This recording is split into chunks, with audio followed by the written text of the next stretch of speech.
வணக்கம். இன்றைய சிறப்பு செய்திகள்.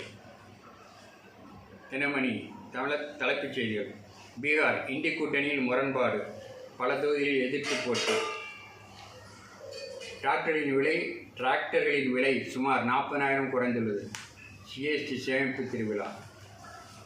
4 மாவட்டங்களுக்கு இன்று அதிக கனமழை எச்சரிக்கை. தமிழகத்தில் பருவமழை தீவிரம். சென்னையில் இன்று பள்ளிகளுக்கு விடுமுறை. ரஷ்ய எண்ணெய் கொள்முதலை நிறுத்தாவிட்டால் கூடுதல் வரி. இந்தியாவுக்கு ட்ரம்ப் மீண்டும் எச்சரிக்கை. முன்னெச்சரிக்கை நடவடிக்கை, முதல்வர் உத்தரவு. நெல்லையில் இயல்பு வாழ்க்கை பாதிப்பு, தயார் நிலையில் கமாண்டோ படை.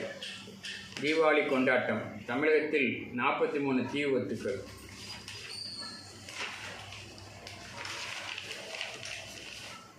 நீர்வழி பாதைகளை விரைந்து சீரமைக்க வேண்டும். துணை முதல்வர் உதயநிதி அறிவுறுத்தல். தீபாவளி ரூபாய் 750 கோடிக்கு மது விற்பனை. மழைநீர் வடிகாலில் விழுந்து பெண் உயிரிழந்த சம்பவம். மாநகராட்சி அதிகாரிகள் மீது வழக்கு. காவலர் வீரவணக்க நாள் நினைவு சின்னத்தில் முதல்வர் அஞ்சலி. திருச்செந்தூர் கோயில் விவகாரம், உயர்நீதிமன்றம் சரமாரி கேள்வி.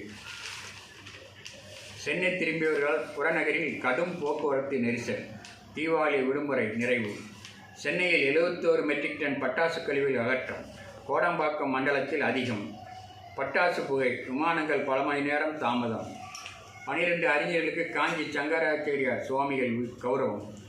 பருவமழை. மின் பாதுகாப்பு நடைமுறைகள் வெளியீடு. கர்ப்பிணிகள் நோயாளிகளே மருத்துவமனையில் சேர்க்க அறிவுறுத்தல்.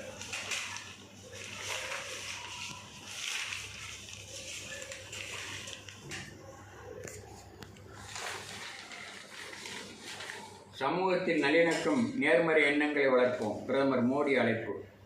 நீதிமன்ற உத்தரவுகளை நிறைவேற்ற 8.82 லட்சம் மனுக்கள் நிலுவை. உயர்நீதிமன்றம் அதிருப்தி. குடியரசுத் தலைவர் 4 நாட்கள் கேரள பயணம். காவல்துறையின் அர்ப்பணிப்பு நாட்டை பாதுகாக்கிறது. பிரதமர் மோடி புகழாரம். இந்திய தேசிய இராணுவம் நிறுவிய தினம் இன்று. தீபாவளி திருநாள், உலகத் தலைவர்கள் வாழ்த்து.